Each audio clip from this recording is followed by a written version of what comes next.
इस कहानी की शुरुआत होती है जैंग नाम के एक आदमी से, जो कि एक राइटर है और अलग अलग फिल्म की कहानियां लिखता है। जैंग का सपना है कि वो अपनी लिखी कहानियों पर एक फिल्म बनाए, लेकिन एक फिल्म को बनाने में काफी पैसे लगते हैं और फिलहाल जैंग बिल्कुल कंगाल है। अब अगले दिन जैंग उस प्रोड्यूसर से मिलने पहुंचा जिसके लिए वो काम करता है, लेकिन ऑफिस आकर उसने देखा कि वो प्रोड्यूसर एक दूसरे राइटर की धुनाई कर रहा है क्योंकि उसने समय पर अपनी कहानी पूरी नहीं की थी। लेकिन ये देखकर जैंग काफी घबरा गया क्योंकि उसकी कहानी भी अभी अधूरी थी। लेकिन इससे पहले कि प्रोड्यूसर उसकी खबर लेता, उसने अपनी गलती मान ली और कहानी को पूरा करने के लिए 1 महीने का वक्त मांगा। लेकिन 1 महीने के बजाय प्रोड्यूसर ने जैंग को केवल 4 दिनों की मोहलत, और अगर इन 4 दिनों में उसने अपनी कहानी को पूरा नहीं किया तो उसे प्रोड्यूसर के सारे पैसे वापस लौटाने होंगे। बहुत ज्यादा आइडिया सोच कर तंग हो जाता है। उसके बाद वो अपने पास में पड़ा हुआ अपने दादाजी का एक बॉक्स निकालता है। उस बॉक्स के अंदर एक खत भी होता है जिसे वो पढ़ते पढ़ते सो जाता है, और तभी उसके सपने में आकर उसके दादाजी उसे एक कहानी सुनाते हैं। वो उसे बताते हैं कि हमारे पुराने घर के नीचे करोड़ों का खजाना छुपा हुआ है, लेकिन उस घर को तोड़कर वहाँ पर अब जेल बना दी गई है। सोना ठीक कुएं के पास दबा था। ये सारी कहानी सुनते ही जॉन को होश आ जाता है। होश में आते ही जब उसने दादाजी का पार्सल देखा, यानी कि वही बॉक्स, तो उसमें उस घर का नक्शा था जो सच में जेल के नक्शे से मिल रहा था। यानी कि जो सपने में उसके दादाजी ने उसे बताया वो झूठ नहीं बल्कि सच था। लेकिन प्रॉब्लम की बात ये थी कि उस सोने को हासिल करने के लिए उसे जेल जाना पड़ेगा। वैसे तो उसने कोई बुरा काम आज तक नहीं किया, लेकिन जेल जाने के लिए वो क्या करता है, वो अपने नेबर का लैपटॉप चुराकर उसे नीचे गिरकर तोड़ देता है। गुस्से में उसका नेबर उसे पुलिस अरेस्ट करा देता है। जेल में सभी कैदी किसी की बर्थडे पार्टी मना रहे थे और ये है ग्रैब जॉन के पास आकर उसे भी पार्टी में शामिल होने को बोलता है। क्या अचानक कुछ कैदी उसको पकड़कर बाव के सामने ले आते हैं। ये सब में बाव के ग्रुप के लोग थे जो उसे टॉर्चर कहते हैं, कभी उसे मारते हैं तो कभी उसका मुंह पानी में डुबाते हैं, और ये सारे काम वो इसलिए कर रही हैं कि डरकर जोंग बाव का ग्रुप ज्वाइन कर ले। जोंग के साथ साथ यहाँ आए सभी कहती टॉर्चर से तंग आकर उनके ग्रुप में शामिल होने का फैसला कर लेते हैं। अब बाव के ग्रुप का रूल था कि जो भी नया बंदा उनके ग्रुप में एंटर होता उसे बाव ही थूकी हुई चाय पीनी पड़ती थी। सारी कैदियों से डरा धमका कर ये काम करवा लिया जाता है, और जब बाव की वो गंदी थूक वाली चाय पीने का टाइम आता है तो अचानक कोई इसके हाथ से कप गिरा देता है। ये और कोई नहीं था बल्कि ग्रैब था। वो बाव से कहता है जोंग मेरे ग्रुप का बंदा है,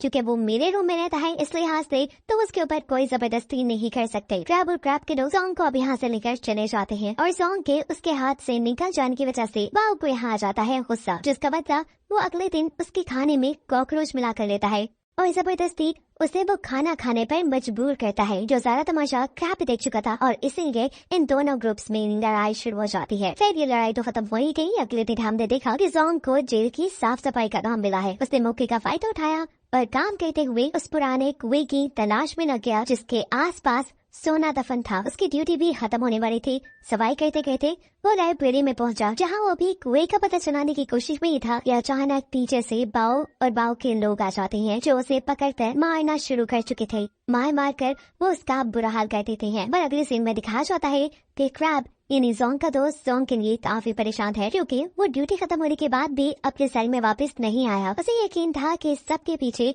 जरूर बाव का ही हाथ होगा। वो बाव के पास जाकर उससे जोंग का पूछता है। जवाब में बाव कहता है, अरे जी तुम्हारा दोस्त ही मिल रहा, मैं बता दे सकता हूँ कि वो कहाँ है, पर तुम्हें मेरी शर्ट माननी पड़ेगी, तुम्हें मेरी थूकी हुई चाय पीनी पड़ेगी। क्रैब जिस जोंग की बहुत ज्यादा फिक्र थी ना चाहते हुए उसे बाव की बात माननी पड़ती है, जिसके बाद बाव के लोग उसे बताते हैं कि जोंग कचरे के डब्बे में है। बिना वक्त जाया किए क्रैब और उसके सभी साथी जैसे ही कचरे के बॉक्स से पास जाते हैं तो जोंग उन्हें अंदर बंद मिलता है। उसके मुंह को एक प्लास्टिक क्रैब से बंद किया गया था, जिसकी वजह से वो कुछ ही देर में मर जाता। पर शुक्र है कि यहाँ क्रैब आ गया। क्रैब अपने दोस्त के साथ होने वाली ज्यादती और अपनी बेइज्जती का बदला अब बाव सिंह लेने का फैसला करता है, और अब थोड़ी देर बाद ये दोनों ग्रुप्स एक दूसरे के आमने सामने आ गए और इनके बीच जोरदार मुठभेड़ हो गई। इस दमदड़ का फायदा उठाकर जैंग ने उस गार्ड से फाइल रूम की चाबी चुरा ली और फौरन उस कमरे की तरफ भागा। लेकिन इससे पहले कि वो अंदर जा पाता, टाइगर और उसके साथियों ने उसकी खूब धुनाई लगाई और इस मारपीट के दौरान जैंग ने वो चाबी कहीं खो दी। अब इस लड़ाई के चलते टाइगर और क्रैब सहित जैंग को भी गिरफ्तार कर लिया गया और इन्हें इस अंधेरी जेल में डाल दिया गया। यह जैंग काफी उदास था क्योंकि वो इस काली कोठरी में बैठे बैठे सोना नहीं ढूंढ सकता था।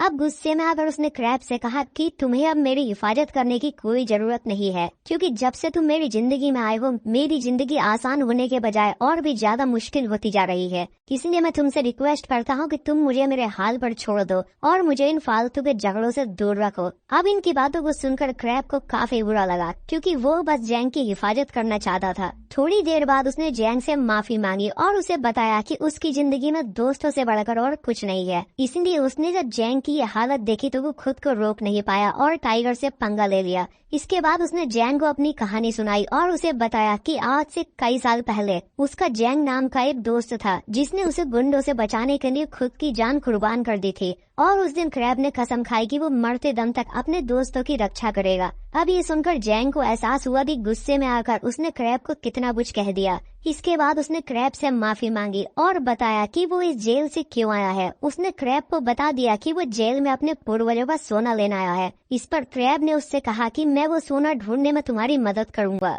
लेकिन इसके बदले में मुझे कुछ नहीं चाहिए, क्योंकि वो सोना तुम्हारे पूर्वजों का है और उस पर पूरी तरह से तुम्हारा हक है। अब इन दोनों ने मिलकर एक प्लान बनाया, जहां सबसे पहले इन्हें फाइल रूम से वो नक्शा चुराना होगा। प्लान के मुताबिक ये दोनों जेल के लॉन्ड्री रूम में पहुंच गए और वहां मौजूद गार्ड की गर्दन पर ब्लीचिंग पाउडर छिड़क दिया। इस पाउडर के चलते गार्ड की गर्दन पर एलर्जी हो गई और उसे फटाफट जेल के इमरजेंसी रूम में ले जाया गया। इधर मौका मिलते ही जैंग ने इस गार्ड की यूनिफॉर्म चुरा ली और वो क्रैब को लेकर फाइल रूम में पहुंचा। अब काफी ढूंढने के बाद इन्हें वो नक्शा मिल गया, जिसके हिसाब से वो पुराना कुआं लॉन्ड्री रूम के ठीक नीचे मौजूद है और नक्शे के मुताबिक जहां कुआं होना चाहिए था वहां उन्हें एक दीवार नजर आती है।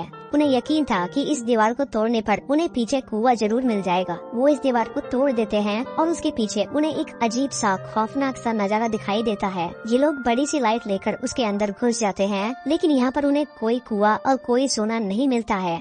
अब ये लोग उदास होकर वापस आने वाले थे, लेकिन तभी वहाँ पर क्रैब को एक लकड़ी नजर आती है। वो बस ऐसे ही उस लकड़ी को उठाकर अपने साथ ले जाना चाहता था और उस लकड़ी को उठाते ही वहाँ पर एक अलमारी खुल जाती है, जिसके अंदर बहुत सारा सोना रखा हुआ था, जिनकी कीमत 500 करोड़ डॉलर से भी ज्यादा थी। जोंग ये देखकर बहुत ज्यादा खुश हो जाता है। जोंग इसमें से कुछ हिस्सा ग्रैब को देना चाहता था, लेकिन ग्रैब उसे लेने से मना कर देता है कि इसमें मेरा कोई हक नहीं है, ये तुम्हारा सोना है और तुम ही इसे लेकर जाओ। ये लोग सारे सोने को एक कपड़े में छुपा देते हैं, पर लॉन्ड्री रूम में रखे हुए कपड़ों के साथ लेकर बाहर आ जाते हैं। ये जानते थे कि लॉन्ड्री वाले कपड़े 22 तारीख को जेल से बाहर जाएंगे और 22 तारीख को ही जोंग को जेल से रिहाई मिलने वाली थी।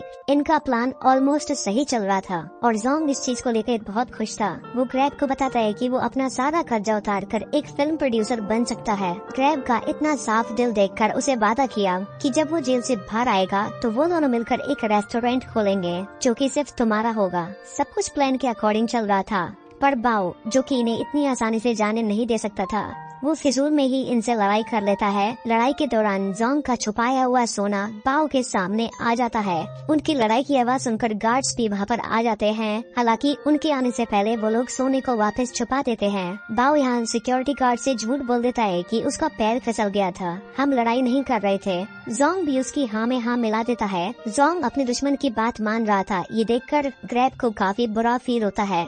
उसके दिल में ये बात आती है कि मैं जो इसके लिए इतनी मदद कर रहा हूँ और वो आखिर में हमारे दुश्मन के साथ मिल रहा है। उसे लगता है कि जोंग के लिए सिर्फ सोना ही इम्पोर्टेंट है, मैं नहीं। इस बात को सोचते हुए वो अपने अंदर ही अंदर जोंग से दोस्ती तोड़ लेता है। वो अब जोंग का और साथ नहीं देने वाला था, इसीलिए जोंग बाओ के साथ मिलकर यहाँ से भागने का प्लान बनाता है, जिसमें क्रैब अब उसका कोई साथ नहीं दे रहा था। पर अगले सीन में दिखाया जाता है कि क्रैब के पास एक फोन आया है, जिसमें उसे बताया गया है कि क्रैब की बेटी बहुत ज्यादा बीमार है, इतनी कि उसे सर्जरी की जरूरत है। इसलिए वो ना चाहते हुए भी जोंग का साथ चाहता था। उसे जोंग का सोना नहीं चाहिए था, वो बस जोंग के साथ उनके प्लान में मिलकर जेल से बाहर जाना चाहता था। फिर उन्होंने प्लान बनाया कि आज से 2 हफ्ते बाद होने वाली पार्टी में वो लोग सबको चकमा देकर यहाँ की एक पुरानी सुरंग से बाहर निकल जाएंगे। पार्टी के दिन भी करीब आ गए थे। इन्होंने क्लोरीन गैस से गुब्बारे फैलाए, जिसके अंदर ये लोग आग लगाकर सब लोगों को डाइवर्ट कर सकते थे। जिस पर यहाँ पर इंस्पेक्टर अपनी स्पीच कर रहे थे, तभी जोंग और बाओ ने सभी गुब्बारों में किसी बम की तरह आग लगा दी। मौके का फायदा उठाते हुए ये लोग उस टनल की तरफ निकल गए जहाँ से दूसरी तरफ समुद्र था। टनल में चलते चलते इनके सामने अब वो दरवाजा भी आ चुका था, जिसके दूसरी तरफ समुद्र था। दूसरी तरफ गार्ड्स को भी ये पता चल गया था कि 3 कैदी गायब हैं और ये सब जो कुछ यहाँ हुआ है वो जरूर इन कैदियों का ही किया धरा है, जहाँ इन लोगों ने अपने बनाए हुए एक बॉम्ब के जरिए जहाँ वो बड़ा सा दरवाजा तोड़ दिया जिसके दूसरी तरफ समुद्र था। माहिर बाओ के आदमी कश्ती लिए तैयार थे। अब फाइनली बस इन्हें यहाँ से भागना था, लेकिन इस वक्त पर बाओ दोबारा इन्हें धोखा देता है। वो अपना चाकू निकालकर इन दोनों को यहाँ कत्ल करने वाला था, क्योंकि उसके दिल में रियानश थी। वो सारा सोना खुद हासिल करना चाहता था। इससे पहले कि बाओ क्रैब को मार देता, सॉन्ग उसके सामने आ चुका था और इसीलिए वो बहुत ज्यादा जख्मी हो गया था। दिखाया जाता है कि इसके बाद इन तीनों के दरमियान भी लड़ाई शुरू हो जाती है। बाओ जो कि खतरनाक क्रिमिनल था, उन्होंने मार कर इन दोनों का बुरा हाल कर दिया था। जहाँ क्रैब अब उससे कहता है कि तुम बेशक सारा सोना ले जाओ पर हम दोनों को जिंदा छोड़ दो, लेकिन वो क्रैब की बात क्यों मानता? जेल में तो हमेशा क्रैब उसका दुश्मन रहा था। वो क्रैब को अब समंदर के अंदर गिराना चाहता था और जैसे ही वो क्रैब को गिराता है, पर वक्त रहते ही क्रैब एक रस्सी को पकड़ लेता है जिसका दूसरा सिरा जोंग के हाथ में था। यानी इस वक्त क्रैब की जान जोंग के हाथ में थी। यहाँ जोंग को वो सारे लम्हे याद आते हैं जब क्रैब ने उसकी मदद की थी, एक सच्चे दोस्त की तरह उसका साथ दिया था। पर अब वो क्रैब का साथ नहीं छोड़ने वाला था। क्रैब के ठीक सामने बाओ भी खड़ा था। अपने एक हाथ से रस्सी को पकड़े हुए क्रैब उसे चकमा देते हुए जल्दी से पानी में गिरा देता है और दूसरी तरफ जोंग अपना पूरा जोर लगाते हुए अपने दोस्त क्रैब को समुद्र में गिरने से बचा लेता है। बाओ तो मारा जा चुका था और इनके सेफली जेल में वापस आते ही जहाँ सिक्योरिटी गार्ड्स भी उन्हें ढूंढते हुए आ चुके थे, जिन्हें देखकर ये दोनों अपने आप को शराफत से उनके हवाले कर देते हैं। जेल से भागने की कोशिश की वजह से इनकी सजा थोड़ी बढ़ाई तो जाती है, लेकिन कहानी के आखिर में एक अच्छी चीज हमें ये बताई जाती है कि क्रैब जिस वजह से इस जेल से भागने जा रहा था वो वजह खत्म हो चुकी थी। यानी उसकी बेटी का इलाज अच्छे से हो गया था। और दूसरी तरफ जो सारा सोना ये लोग यहाँ से लेकर भागने वाले थे, गवर्नमेंट उस सोने के वारिस का पता चलाते हुए ये ऐलान करती है कि ये सोना जोंग के ग्रैंडपा का था और क्योंकि अब वो इस दुनिया में नहीं रहे, इसीलिए सोने का असल हकदार सिर्फ जोंग ही है।